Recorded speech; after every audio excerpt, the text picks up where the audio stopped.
방학 기간 동안에 어머니 기도회를 놓고 계속 기도하면서 하나님 2019년 후반기는 어떤 말씀으로 하나님과 은혜를 나누면 좋겠습니까? 기도할 때 하나님께서 명확하게 주신 이 단어 하나가 있어요. 그게 뭐냐면 기쁨입니다. 기쁨.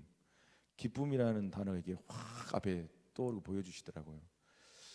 그래서 그 기쁨이라는 단어를 놓고 기도하다가 기쁨의 서신 빌립보서를 후반기 때는 좀 같이 나눴으면 좋겠다, 그런 하나님의 마음이 있어서 빌립보 말씀을 나누려고 보니까 빌립보 서신을 보기 위해서는 빌립보 교회가 어떻게 개척이 되어졌는지, 빌립보 교회 개척 상황부터 우리가 한번 돌아보면 더 큰 하나님의 은혜가 있겠다 싶어서 빌립보 교회 개척 현장으로 지금 가보려고 합니다. 사도행전 16장 6절입니다. 사도행전 16장 6절입니다. 제가 가지고 있는 신약성경 216페이지. 오늘 사도행전 16장 6절에서 34절의 말씀을 가지고 하나님은 이렇게 일하십니다 라는 제목으로 같이 은혜를 나누겠습니다. 저 한번 따라서 하시겠습니까? 하나님은 이렇게 일하십니다. 이렇게 일하시는 하나님을 보면 우리의 모든 걸 투자해서 그 하나님의 일에 동참하고 싶어집니다. 하나님이 일하시는 게 명확히 내 눈에 보이면 내 모든 것을 투자해서 그 하나님의 역사하고 하나님의 일하신 가운데 나도 동참하고 싶어집니다. 하나님이 때로는 사도 바울을 부르신 것처럼 야, 너 이리 와. 강압적으로, 표현이 좀 그런데 콕 집어가지고 이렇게 갖다가 틀어놓을 때도 있으시지만 성령 하나님은 또한 인격적이셔서 우리를 기다려 주시죠. 그리고 하나님의 일하심들을 우리 삶 가운데 나타내 보여주세요. 그리고 야, 나하고 같이 일하지 않을래? 나하고 같이 이 길 걷지 않을래? 나하고 같이 함께 동행하지 않을래? 그래서 하나님께서 기다려 주시기도 하죠. 제가 그런 기도 잠깐 했죠. 시작할 때 하나님은 분명히 응답해 주고 싶으세요. 하나님은 지금 그 필요를 다 아시기 때문에 치료해 주시고 채워주시고 나갈 수 있도록 해주시기를 원하세요. 그런데 그 전능하신 하나님께서 기다리신단 말이시죠. 응답을 바로 안 해주세요. 우리는 왜 하나님 어느 때입니까? 라고 원망의 기도도 할 수 있죠. 왜냐하면 나는 지금 당장 내 통장의 잔고가 채워져야 되고, 나는 지금 당장 내 자식이 대학을 가야 되고, 나는 지금 당장 병이 치료돼야 되고. 그런데 하나님께서 인내하시죠. 하나님께서 마치 어린 아이에게 날카로운 부엌칼을 손에 쥐어주면 그게 이롭게 사용되지 않을 것을 알기 때문에 우리가 우리 어린 자녀들한테 날카로운 칼 손에 쥐어주지 않잖아요. 물론 기도 응답이 날카로운 칼일 수는 없겠습니다만, 근데 그 응답이 날카로운 칼이 될 수도 있겠더라고요. 얼마 전에 EBS에서 플라스틱의 재앙이라는 주제로 다큐멘터리를 하더라고요. 플라스틱의 재앙. 여러분 뉴스에서 보셨을 거예요. 지금 이 플라스틱이 지금 전 세계에 얼마나 악 영향을 끼치고 있는지. 제가 이제 그 프로그램에서 정말 놀란 게 우리가 먹고 있는 물 안에 미세 플라스틱이 들어있다는 것이죠. 우리가 먹는 생선 안에 미세 플라스틱이 들어있고, 우리가 지금 밥상에 올라와 있는 웬만한 음식들에는 전부 다 미세 플라스틱이 이미 들어가 있다는 것이죠. 미세가 아닌 것들은 몸에 들어가면 변으로도 소변으로도 배출이 되는데, 그 미세라고 이야기하는 그 작은 플라스틱은 우리 몸에 들어가면 배출이 안 된다고 몸에 쌓인다는 거죠. 그렇다면 일반 성인이 하루 세 끼 밥을 챙겨 먹었을 때 한 달 동안에 우리가 먹는 미세 플라스틱의 양이 어느 정도일까 이야기하는데, 우리가 가지고 있는 그 신용카드 있죠. 그 신용카드 한 장이랍니다. 놀랍지 않아요? 저 깜짝 놀랐어요. 그거 보고요. 뻥이겠지. 설마 저 정도일까? 그러니까 그 정도로 미세 플라스틱이 지금 우리 모든 삶의 저변에 다 있어요. 그러니까 이렇게 물을 마시려면 손이 떨릴 수밖에 없잖아요. 미세 플라스틱 여기도 들어있는데 마시는 거예요 지금.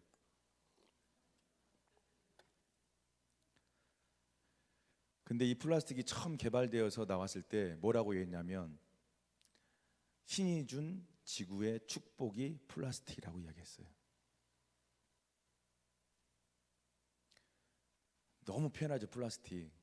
근데 지금 그건 우리 밥상에 우리 모든 병의 근본이 되고도 남을 만한 어마어마한 위험한 물건이 재료가 되고 말한 게 플라스틱이에요. 지금 당장은 잘 되는 것 같고 지금 당장은 이루어지는 것 같지만 그거는 가봐야 합니다. 가봐야 합니다. 같이 인사하시겠습니다. 가봐야 합니다. 가봐야 합니다. 가봐야 알아요. 가봐야 알아요. 당장은 몰라요. 엊그저께 우리 김인태 목사님이 이제 하박국, 호박국 그래가지고 저는 호박국만 계속 생각이 나는데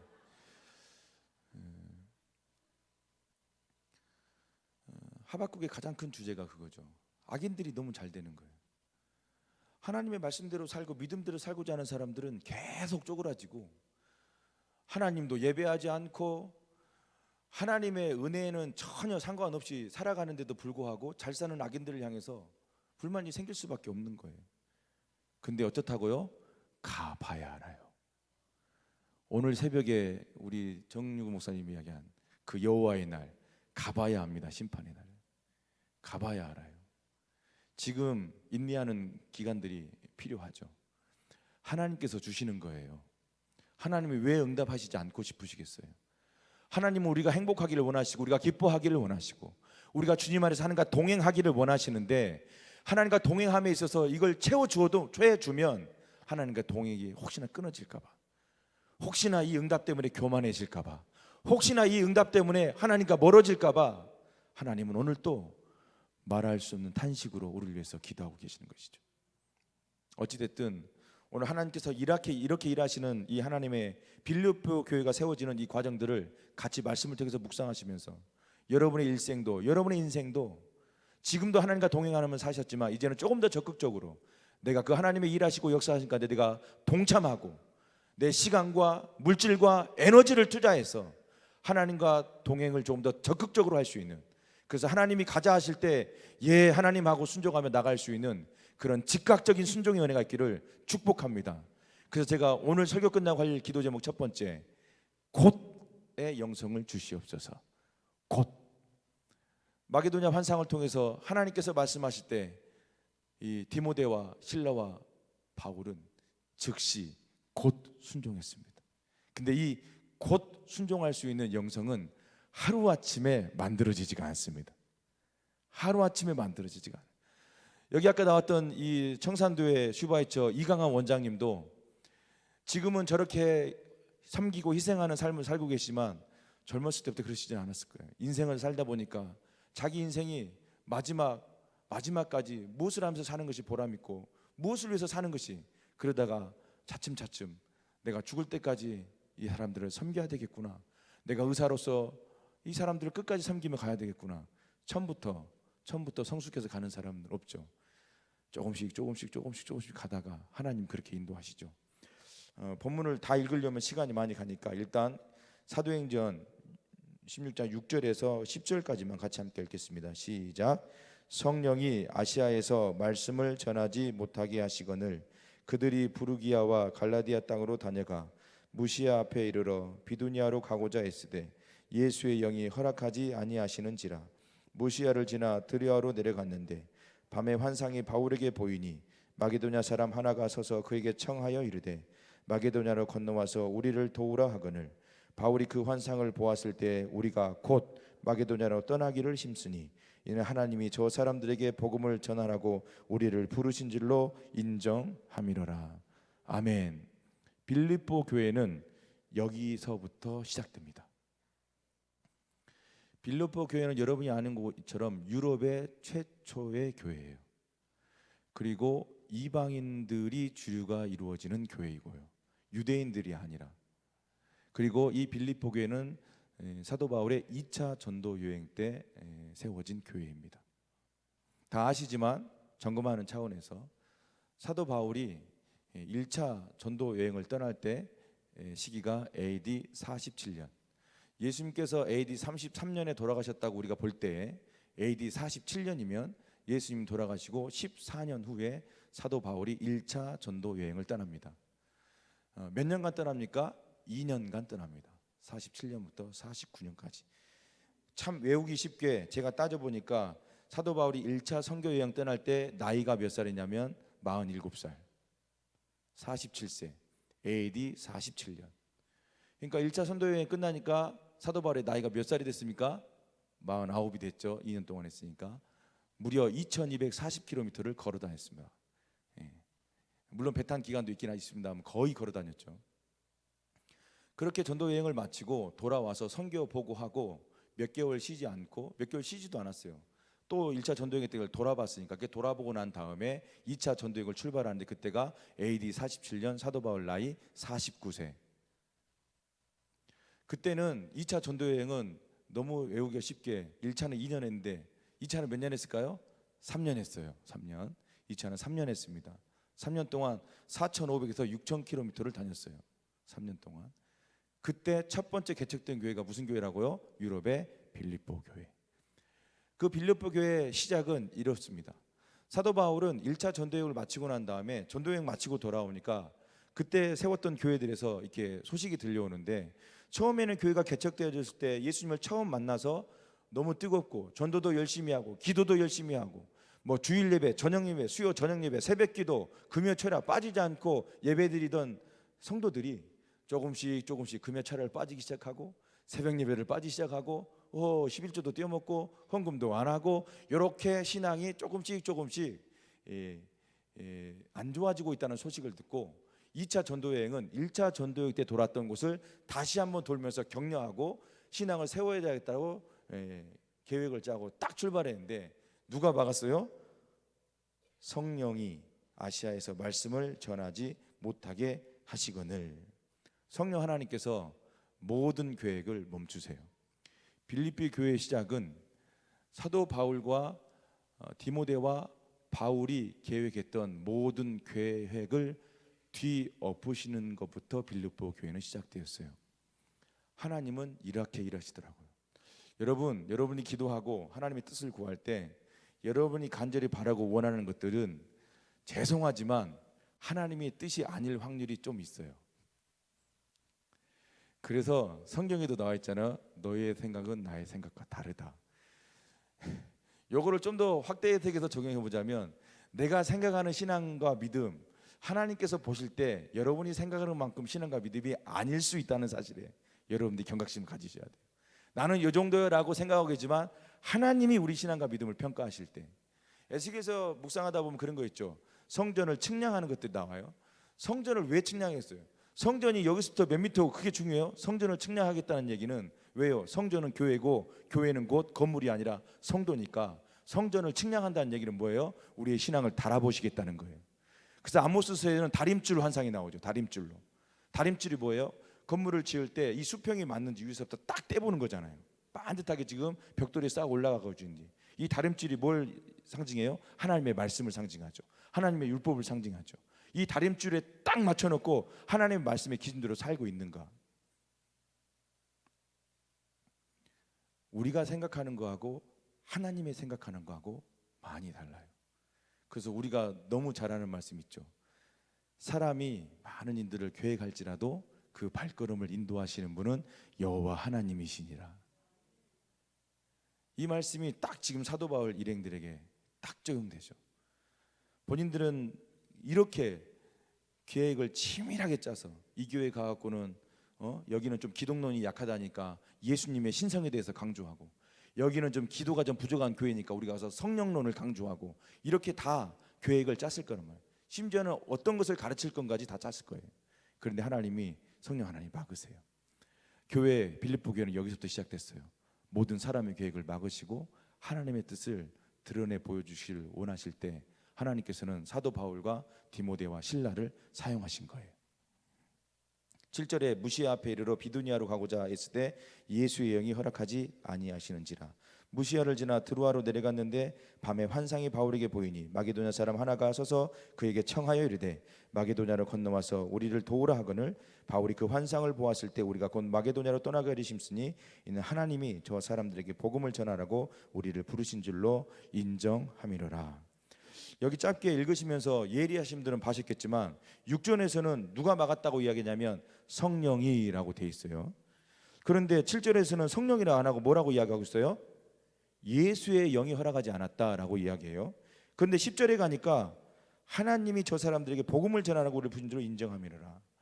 이 짧은 구절 안에 성령, 예수의 영, 하나님이 다 들어갔어요. 뭐죠? 삼위일체 하나님. 하나님은 우리가 뭔 것을 계획하실 때 삼위일체 하나님께서 역사하세요. 그거를 강조하고 싶어서. 왜냐하면 사도행전은 누가 썼습니까? 누가가 썼어요. 누가는 성령에 사로잡혔던 사람이에요.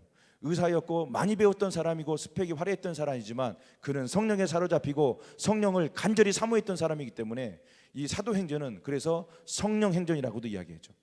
성령에 대해서 관심이 많아요. 아니, 본인이 성령의 사람이었기 때문에 성령을 말하지 않을 수가 없어요. 그래서 누가복음, 사도행전은 다른 어떤 복음서보다 성령 하나님이 강조되고 있어요. 누가는 사도행전을 기록하면서 빌립보 교회가 출발할 때 성부, 성자, 성령 하나님이 같이 함께 일하셨음을 나타내 보여주고 싶어서 이렇게 기록이 된 거죠. 마게도냐의 환상, 제가 이 10절 마지막 부분에 보면 인정함이러라라는 말이 있어요. 말씀을 묵상하다 이 인정했다는 맛이 뭘까? 이게 이제 좀 묵상을 해보고 좀 찾아봤어요. 이 인정함이러라 원형은 뭐냐면 쉼비바 존테스, 쉼비바 존테스. 이게 두 단어의 합성어예요. 쉼이 뭐냐면 뭐뭐와 함께. 그 다음에 존테스, 비바존테스, 비바존테스는 뭐냐면 어디에 올라타다. 그러니까 인정함이라는 것은 원어대로 그대로 설명하자면 누구와 함께 올라타다. 이거를 당시 헬라어 사용하는 단어로 보면 무슨 얘기입니까? 좀 더 구체적으로 설명을 하면 하나님의 계시와 환상에 자신들의 계획, 생각, 이성을 결합시켰다라는 뜻이에요. 그러니까 단순히 하나님이 가라 그러니까 왜 가겠습니다라는 차원보다 좀 더 깊이 있게 내 모든 이성과 내 모든 생각과 내 모든 감정을, 이 모든 것들을 이 성령 하나님의 부르심에 완벽하게 일치시키고 함께 했다는 이야기를 강조하기 위해서 쓴 단어예요. 언제 우리가 이 단어 한번 불러보겠어요? 같이 한번 해보겠습니까? 쉼비바 존테스. 발음을 좀 잘해야 돼요. 쉼비바 존테스. 이렇게 여러분들이 하나님께서 내 계획을 무너뜨리고 하나님의 뜻을 보여주실 때 여러분이 쉼부바 존테스처럼 여러분의 감정, 여러분의 이성, 여러분의 전인격이 이렇게 순종하기를 축복합니다. 예, 이렇게 순종하기를 축복해요. 정말로 그렇게 축복해요. 단순히 하나님 가라 하니까 뭔가 뜻이 있겠지, 이런 차원의 단어가 아니에요. 완벽하게 내 모든 것들을 거기다가 거는 거예요. 뭐까지? 생명까지. 그게 신비바 존테스예요. 인정함이라라. 그렇게 인정이 되고 나니까 11절부터 15절까지 같이 읽겠습니다. 11절부터 15절입니다. 같이 읽겠습니다. 시작. 우리가 드로아에서 배로 떠나 사모드라게로 직행하여 이튿날 네아폴리로 가고 거기서 빌립보에 이르니 이는 마게도냐 지방의 첫 성이요 또 로마의 식민지라. 이 성에서 수일을 유하다가 안식일에 우리가 기도할 곳이 있을까 하여 문밖 강가에 나가 거기 앉아서 모인 여자들에게 말하는데 두아드라시에 있는 자색 옷감 장사로서 하나님을 섬기는 누디아라 하는 한 여자가 말을 듣고 있을 때 주께서 그 마음을 열어 바울의 말을 따르게 하신지라. 그와 그 집이 다 세례를 받고 우리에게 청하여 이르되 만일 나를 주 믿는 자로 알거든 내 집에 들어와 유하라 하고 강권하여 머물게 하니라. 아멘. 또 예리한 분들은 보셨겠지만 16장 6절에 보면 성령이 아시아에서 말씀을 전하지 못하게 하시거늘 누가요? 그들이라고 되어 있어요. 그들이. 여기다 밑줄짝 해야 돼요. 그들이. 그런데 11절을 읽었는데 거기는 어떻게 됐냐면 뭐라고 되어 있어요? 첫 번째 우리가 라고 되어 있어요. 그러니까 그들이 할 때는 누가가 동행을 안 했었던 거고요, 우리가 할 때는 사도행전을 누가 썼다고요? 누가가 썼으니까 우리가 하면 내가 포함되는 거예요, 아니에요? 포함되는 거예요. 그러니까 이때부터 누가가 동행을 한 거예요. 그래서 처음 2차 출발할 때는 바울과 실라와 디모데 세 사람이 같이 출발했고 이 드로아에서 누가 합세해요? 누가가 합세해서 4명이 되는 거예요. 그래서 이제 여기서부터는 전부 다 우리가, 우리들이, 우리가 이렇게 나와요. 그러니까 누가가 이때부터 동행한 거예요. 2차 전도 여행 때부터. 뭐 신학자들은 그렇게 이야기해요. 사도 바울이 이 병에 걸려서 사도 바울이 누가 의사를 초청해서, 그래서 누가는 이때 동행하고 언제까지 동행한 줄 아세요? 누가가 의리가 짱이에요. 여러분들한테 이런 의리가 있기를 축복합니다. 사도 바울이 참수형 당할 때도 누가 거기 있었어요. 그게 디모데후서 4장 10절에 나오거든요. 누가는 사도 바울이 죽기 직전까지, 아니 죽을 때까지 같이 함께, 이때부터요. 이때부터 거의 10년을 같이 다니죠. 그래서 사도 바울의 주치라고 이야기를 하죠. 누가가 의리가 짱이에요. 정말 의리가 짱이에요. 그래서 우리가 드로아에서 떠나 사모들과 지킹하 이태나 네아폴리로 가고, 그래서 이제 갔는데 유럽의 첫 번째, 여기서 마게도냐는 빌립보만을 이야기하는 게 아니라, 마게도냐 그러면 거기에 최소 세 도시가 같이 들어갑니다. 마게도냐 이렇게 할 때 첫 번째 빌립보가 들어가고, 두 번째 베레아가 들어가고, 세 번째 데살로니가 들어갑니다. 요 세 도시가 마게도냐의 주요 도시라고 할 수 있어요. 그 중에 가장 큰 도시가 빌립보였고요. 빌립보 같은 경우에는 그 당시에 뭐라고 불렸냐면 로마의 축소판 로마라고 이야기했어요. 그 얘기는 뭐냐? 빌립보에 누구가 많이 살았어요? 로마 사람들이 많이 살았다는 얘기죠, 이방인들이. 그런데 당시에 로마 군인들, 퇴역 장군들, 그러니까 퇴임한 장군들이 빌립보에서 많이 살았어요. 빌립보 이름이 붙여진 것은 그냥 참고로 알아두세요. 알렉산더 대왕의 아버지가 빌립보인데 그 아버지가 만든 도시예요. 그래서 자기 이름을 붙였어요. 그래서 빌립보예요. 상식적으로 우리가 그냥 알면 되겠어요. 우리가 이제 빌립보서에 대해서 볼 거니까. 그래서 이 빌립보에 처음 들어갔어요. 근데 기도할 것이 있을까? 문 밖에 이렇게 보니까 기도할 곳이 없어요. 이 기도할 곳을 찾았다는 얘기는 사도 바울이 전도 여행을 할 때 보통 다 회당에 들어가는데 빌립보는 회당이 없었다고 우리가 알 수 있겠죠. 회당이 없었다는 얘기는 유대인이 10명이 안 됐다는 얘기예요. 회당은 어떻게 지어줄 수 있어요? 유대인 20세 이상 된 유대인이 10명이 있으면 회당을 지을 수 있어요. 그게 당시 율법이었어요. 근데 빌립보에는 회당이 없었어요. 그러니까 유대인이 그만큼 없었다는 얘기예요. 로마 사람들이 주류를 이뤘고 이방 사람들이 주류를 이뤘어요. 빌립보에는 유대인들이 거의 없었어요. 그러니까 회당이 없으니까 기도할 처소가 없어서 강가에 가가지고 모여서 기도한다는 소문을 듣고 거기 갔는데, 거기서 이방 여자 사업가 CEO 루디아를 만납니다. 그 루디아가 성령 하나님이 그의 마음을 열어서 자기의 집을 내어주고, 그래서 거기서 첫 번째 루디아 집에서 교회가 시작이 됩니다. 그래서 빌립보 교회는 가정교회로 시작이 되는 거죠. 출발이 15절까지. 그래서 15절 마지막 절에 보면 내 집에 들어와 유하라 하고 강고나에 머물게 하니라, 이렇게 하면서 이제 빌립보의 그 루디아라는 여성 사업가 CEO 집에서 이제 가정 예배가 시작이 되는 것이죠. 16절부터 18절까지 읽겠습니다. 16절부터 18절 시작. 우리가 기도하는 곳에 가다가 점치는 귀신 들린 여종 하나를 만나니 점으로 그 주인들에게 큰 이익을 주는지라. 그가 바울과 우리를 따라와 소리질러 이르되 이 사람들은 지극히 높은 하나님의 종으로서 구원의 길을 너에게 전하는 자라 하며 이같이 여러 날을 하는지라. 바울이 심히 괴로워하여 돌이켜 그 귀신에게 이르되 예수 그리스도의 이름으로 내가 내게 명하노니 그에게서 나오라 하니 귀신이 즉시 나오니라. 루디아를 만나서 교회가 이루어졌고, 그 다음에 두 번째 만난 사람인데 여기도 여성이네요. 빌립보 교회는 여성들을 통해서 교회가 세워졌어요. 여러분 그런 꿈 꾸시고 계신 분들 계시죠? 선교지에 교회 하나 세우게 해 주시옵소서. 오늘 그 기도가 여러분의 모든 분들의 기도가 되기를 축복합니다. 여러분 선교지에 여러분의 가족의 이름으로 교회 하나 세우는 것을 꿈을 꾸시고 비전을 가지세요. 빌립보 교회도 이 여성들로 시작됐어요. 우리가 선교지에 교회 하나 세울 수 있다면 그거보다 큰 영광이 있겠습니까? 교회는요, 교회의 머리는 하나님이시며 교회의 주인은 교회의 머리는 예수 그리스도이시고 교회의 주인은 하나님이신데, 이 선교지에 우리가 이 교회 하나 세울 수 있다면, 여러분 지금부터 그런 기도 제목 가지고 계신다면 그것이 빨리 응답되기를 축복하고요. 그런 기도 제목이 있다면 오늘 여러분의 기도 제목에 꼭 이거 하나 추가시키세요.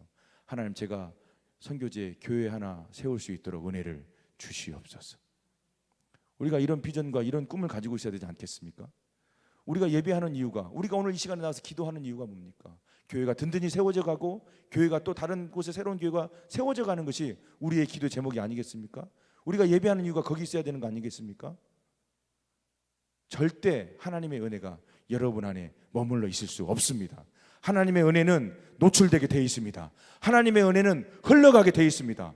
사도 바울도 하나님께 부름받고 다메섹도에서 만났을 때 눈이 멀고 아라비아 광야에 가서 몇 년 있었냐면 3년 있었습니다. 사막에서. 그 사막에서 3년 동안 사도 바울이 뭐 했겠습니까? 성령 하나님과 교제하고 교통하며 하나님이 말씀하실 때 즉각 순종할 수 있는, 하나님의 음성을 들을 수 있는 영적인 귀를 하나님께서 열어주셨을 것이고, 그의 영안을 밝혀주셨을 것이고, 하나님께서 강하게 역사하여 주셔서 이렇게 말씀하실 때 즉각 순종할 수 있는 훈련을 하나님께서 아라비아 광야에서 시키신 것이죠. 우리 모두는 지금 이 아라비아 광야에 있는 것이에요. 우리는 모두 사도 바울이 아라비아 광야에서 성령님과 하나님의 음성에 귀 기울이면서 사는 우리 모든 삶의 현장이 지금 아라비아 광야예요. 근데 이 광야를 통해서 여러분의 삶도 교회가 세워져야 되겠죠. 영혼이 세워져야 되겠죠. 그게 우리의 예배의 이유이며 기도의 이유예요. 그래서 우리의 기도의 지경이 넓어지기를 축복합니다. 교회를 세우고 선교지를 방문하며 우리가 정말 우리의 기도의 지경들이 넓어지기를 축복합니다. 어머니 기도회가 단순히 내 남편과 내 자식들의 진로만 놓고 기도하는 기도회가 아니라, 이 어머니 기도회가 말 그대로 한밭줄기에 부흥을 놓고 기도하며 열방을 섬길 수 있는 조국을 대표하는 교회가 되기를 기도하며, 어머니 기도회를 통해서 이런 기도가 흘러가기를 축복하며, 이런 기도의 영성은 여러분의 자녀들을 자연스럽게 여러분이 구하지 않아도, 다시 한번 강조합니다. 이용환 놀러 목사님이 하셨던 말씀, 민족을 위해서 기도하는 어머니의 자녀는 민족을 위해서 쓰임받을 것이고, 열방을 위해서 기도하는 어머니의 자녀는 열방을 위해서 쓰임받을 것이고, 선교를 위해서 기도하는 어머니의 자녀는 선교를 위해서 쓰임받을 것이고, 여러분의 기도의 지경을 계속 넓혀가십시오. 그리고 기도하는 것을 몸을 마시고 이제는 그 기도를 내가 할 수 있는, 내가 실행할 수 있는, 내가 순종할 수 있는 것들이 무엇이 있는지를 여러분들이 보고 그 기도에 여러분들이 응답하기 위해서 시도하십시오. 기도하고 그냥 덮어놓지 마시고 기도책을 펼쳐놓고, 오늘 설교 제목 그래서 트라이 어게인 이렇게도 해보고 싶었어요. 다시 또 다시 또 다시. 하나님은 말씀대로 사는 완벽함을 우리한테 추구하고 요구하시는 것이 아니라 뭐요? 시도하는 것 자체를 원하시는 거예요. 말씀대로 살려고 여러분이 아둥바둥 치고, 내가 말씀대로 살려고 하니까 내 안에 갈등이 일어나죠. 내 안에 갈등이 일어났다는 얘기는 내가 하나님의 자녀인 반증이면서 동시에 내가 영적으로 성숙하고 있다는 반증이에요. 근데 이 마음속에서 여러분이 말씀대로 살고자 하는 이 갈등이 사라졌다면 여러분의 마음은 굳은 마음이에요. 여러분의 마음은 멈췄어요. 신앙은 성장하고 있다는 증거가 뭐예요? 내 안에 영적인 갈등이 계속 있는 거예요. 내가 이 말씀대로 살아야 되는데, 내가 여기에 순종해야 되는데, 내가 여기에 반응해야 되는데, 이 갈등들이 계속 있어야 돼요. 이게 여러분이 믿음의 생명이 자라가고 있다는 반증이라고요. 근데 그게 없잖아요. 그럼 멈춘 거예요, 여러분. 신앙은 멈춰 있을 수가 없어요. 무조건 신앙은 후퇴입니다. 신앙은 멈춰 있을 수가 없어요. 멈췄다고요? 아니요. 거기로 머물러 있을 수가 없어요. 후퇴예요. 죄송하지만 그 후퇴하는 신앙은 사단이 지배해요. 죄가 지배해요. 사망이 지배해요. 내가 기도하고 싶어도, 내가 뻔히 새벽자에 내가 지금은 어느 때보다 기도하면 깨어있어야 하는데 기도가 안 되는 거예요. 여러분의 이 즉각적인 순종, 곧의 영성이 회복되기를 축복하고, 하나님이 말씀하실 때 언제든지 예 하나님 할 수 있는 그런 은혜, 그래서 여러분들이 기도의 지경이 열방으로 쭉 뻗어가기를 축복합니다. 그런데 이 두 번째 만난 사람이 전 보는 여자를 만났어요. 전 보는 여자를 만났어요. 근데 이 여자가 신령해요. 우리 무당들은 두 개로 나뉘죠. 학습무와 강신무. 여러분 아시죠? 학습무는 스승 밑에 가고 이렇게 훈련 받는 거예요. 학습, 그래서 학습무예요. 배우는 거죠. 근데 강신무는 뭐예요? 귀신이 직접 그냥 막 내려버려. 신 내렸다 그러잖아요. 직접 신이 내려가지고 그냥 이 스승님한테 안 배워도 그냥 귀신이 바로바로 알려주는 거예요. 내일 누가 올 거니까 그 사람한테 이 얘기 해줘라. 그 김혜경 목사님인데 이제 목사님 내려놓으셨으니까 하여튼 김혜경 씨가 그러잖아요. 당군정 교주 김혜경 씨요. 딱 언제 12시면은 그냥 딱 찾아온다잖아요. 귀신이 찾아와가지고 내일 누구 국회의원이 찾아올 거니까 이렇게 이야기해줘라. 딱딱 맞는 거예요. 딱딱 맞는 거예요. 그래서 이 당군정교가 대학까지 설립하려고 하는 어마어마한 커지는 나라 정부 지원까지 받아가지고 이 무당 대학이 설립할 정도로 이렇게, 왜 너무 이거 정치하신 분들 오면 다 맞춰주니까 밀어주는 거예요. 밀어주는 거예요. 근데 오늘 여기 만난 여인이 제가 볼 때는 학신모가 아니고 강신모예요. 왜냐하면 이 점치는 여자가 이 본인 사장님한테 돈을 엄청 벌어주네요. 근데 이게 사도 바울을 만난 게 이게 운명의 장난이 운명인지는 몰라도 사도 바울을 만나간다는데 이 점치는 여인이 예수님을 영접했네요. 예수님을 영접하니까 점이 쳐져요, 안 쳐져요? 안 쳐지죠.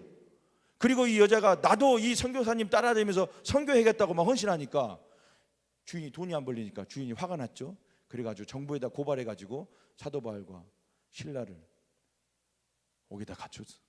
근데 옥에 갖출 때 그냥 갖춘 게 아니에요. 시간 지나가니까 한 절만 보고 있습니다. 23절이에요. 23절 같이 한번 읽겠습니다. 16절 23절 시작. 많이 친 후에 옥에 가두고 간수에게 명하여 든든히 지키라 하니 그가 이러한 명령을 받아 그들을 깊은 옥에 가두고 그 발을 착고에 든든하게 채웠습니다. 단순히 그냥 감옥에 갇힌 게 아니라 많이 친 후에, 유대인의 법은 40의 감한매 39대만 때려요.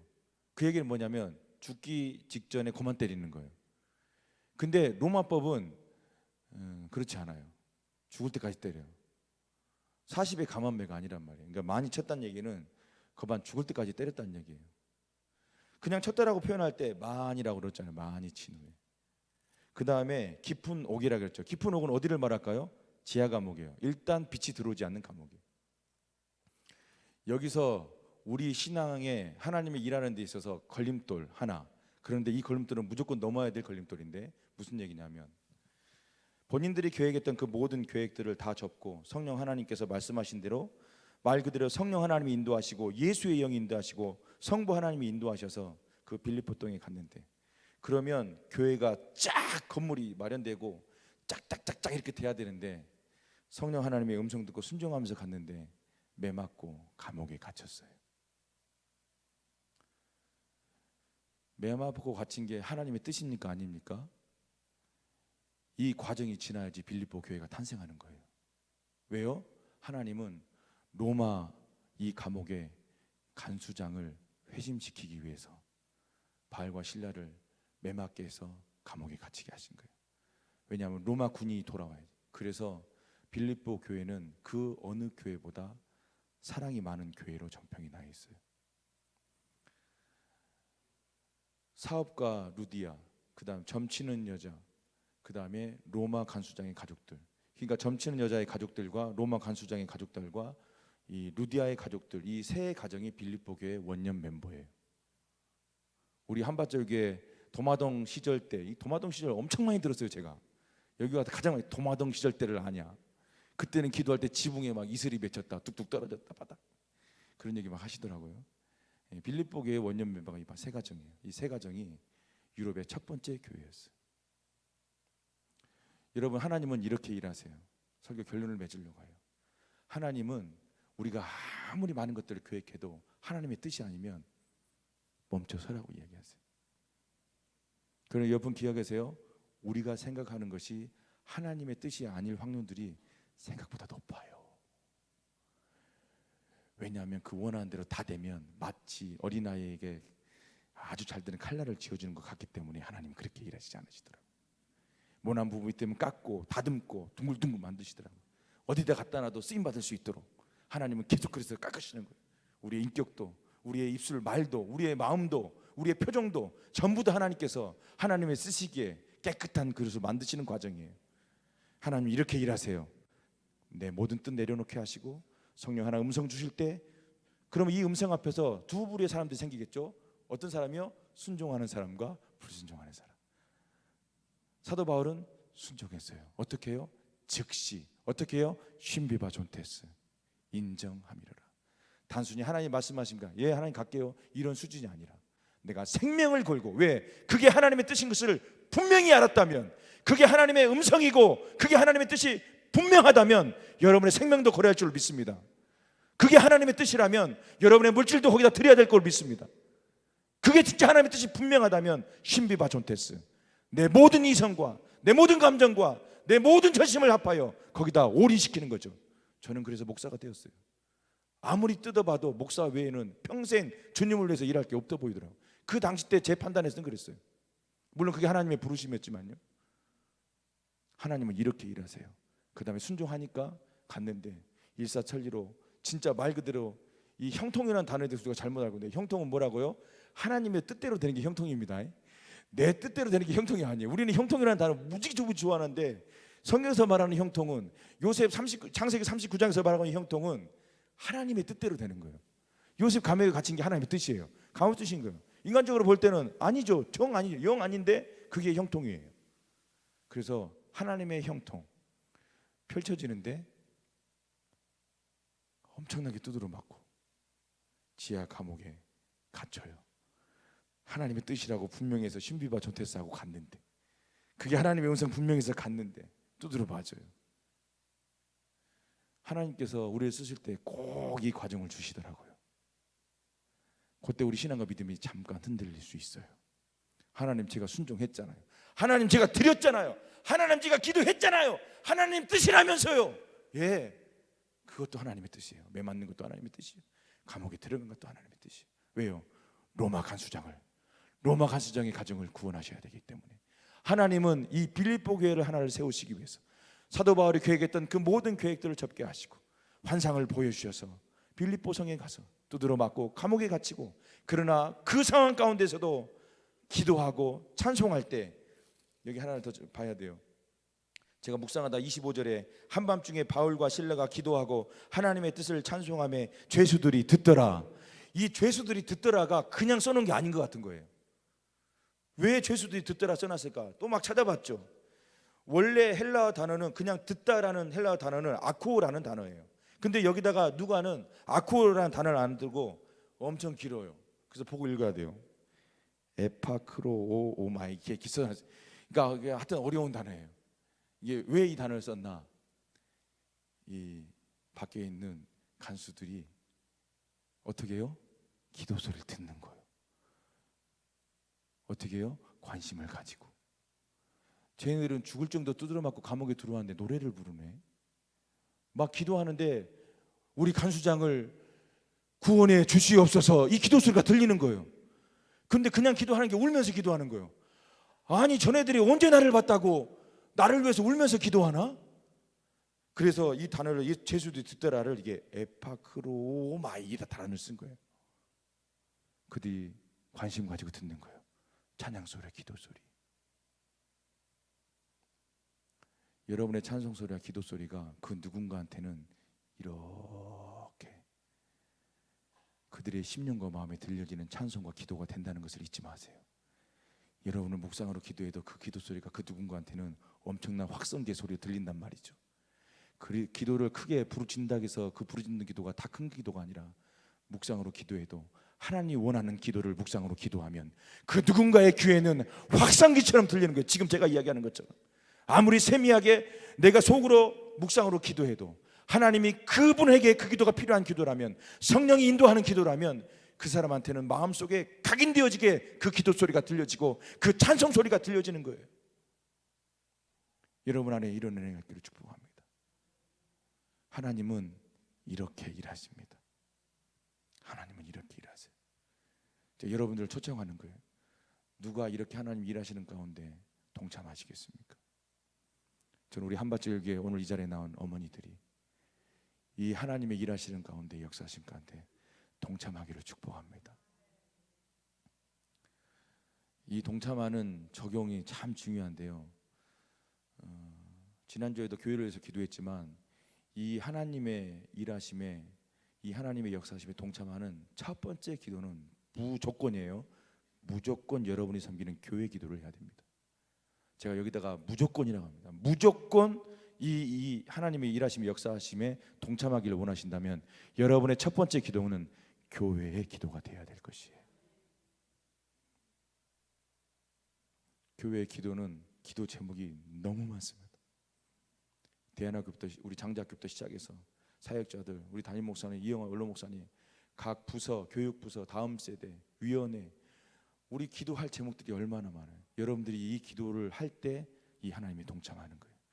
이렇게 교회를 위해서 기도하다 보면 하나님께서 또 다른 기도 제목을 주시면서 차근차근 하나님의 비전과 꿈을 열어가세요.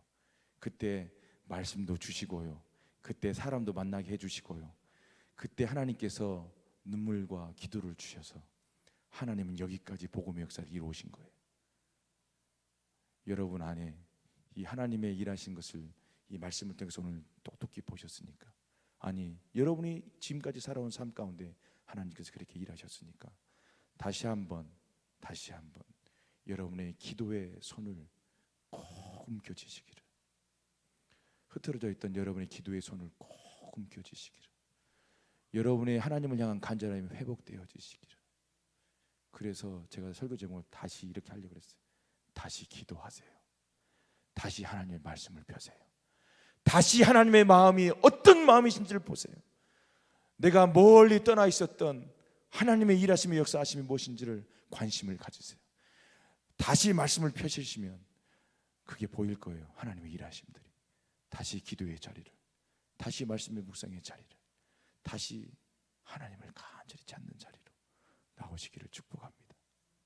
그래서 하나님이 이렇게 일하시고 할 때 여러분들 예 순종하며 즉시 즉각 순종하여, 하나님이 그 순종해 갈 때 때로는 고난도 주셔서 매도 맞게 하시고 지하 감옥에도 넣으시겠지만, 하나님은 그 모든 과정을 통해서 왜 그러실까요?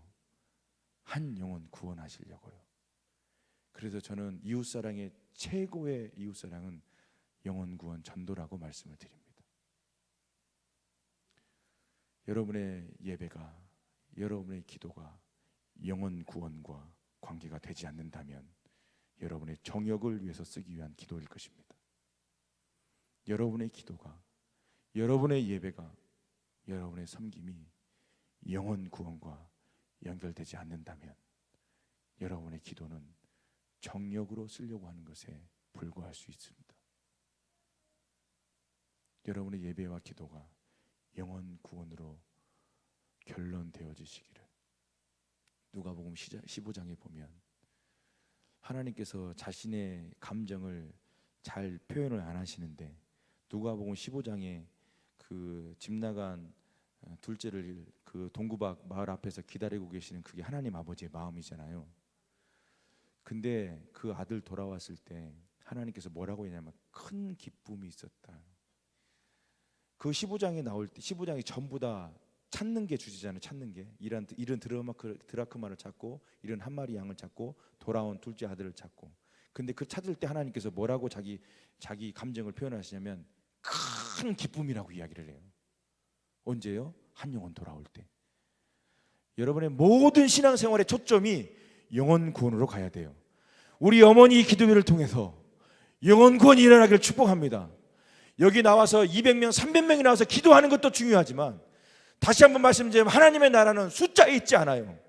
기도하는 한 사람이 민족을 대신할 수도 있는데요, 기도하는 한 사람이 열방도 대신하는데요, 기도하는 이영환 목사님 한 분의 기도가 한밭 을게 이렇게 이뤘는데요, 기도하는 한 사람은요, 하나님의 나라는 숫자에 있지 않아요.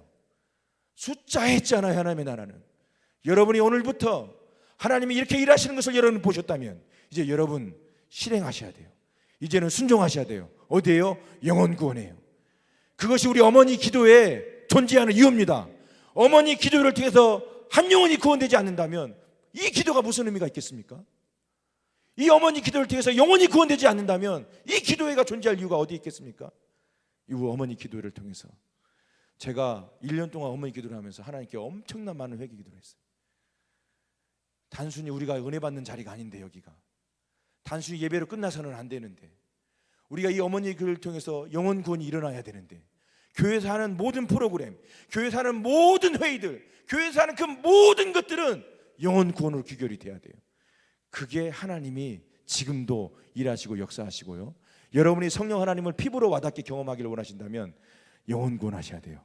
왜냐하면 그게 하나님께서 가장 큰 기쁨이기 때문에 찬양할 때도 성령 하나님 임재하시고 역사하시고, 예배할 때도 성령 하나님 임재하시고 역사하시지만, 전도의 현장에서, 영혼 구원의 현장에서 성령 하나님은 가장 강력하게 역사하십니다. 여러분이 진짜 성령 받기를 원하십니까? 영혼 구원의 현장으로 나가십시오. 진짜로 성령 하나님 경험하기를 원하십니까? 내가 진짜 치유되기를 원하십니까? 내가 정말 기도가 응답되기를 원하십니까? 그렇다면 영혼 구원 현장으로 가십시오. 여러분이 필히 구하지 않아도 하나님께서 여러분이 필요를 다 하시기에 영혼 구원할 때 다 응답되고 채워질 줄로 믿습니다. 이 시간 함께 기도하기를 원합니다. 성령 하나님, 오늘 주신 이 사도행전 16장을 말씀을 묵상하며 하나님, 내가 깨닫고 반성하고 회개할 것은 무엇입니까? 하나님, 지금 이 순간에 하나님이 이 말씀을 통해서 이 기도의 자리에서 내게 원하시는 것이 무엇입니까? 어떤 결단하기를 원하십니까? 내가 정말로 어떤 기도하기를 원하십니까? 자유대로 하나님 마음 주시는 대로 여러분 기도할 때 정말 강력한 성령 하나님의 기름 부으심 있기를 축원합니다. 여러분의 머리 위에 하나님의 성령의 임재와 성령의 비둘기 같은 하나님의 음성과 하나님의 들려지는 명확한 음성들, 또한 세미한 가운데 오시는 하나님의 음성으로 순종하며 나가는 하나님의 놀라신 은혜와 축복이 있기를 예수님의 이름으로 축원합니다. 주여, 세 번째 하고 다 같이 기도하시겠습니다. 주여.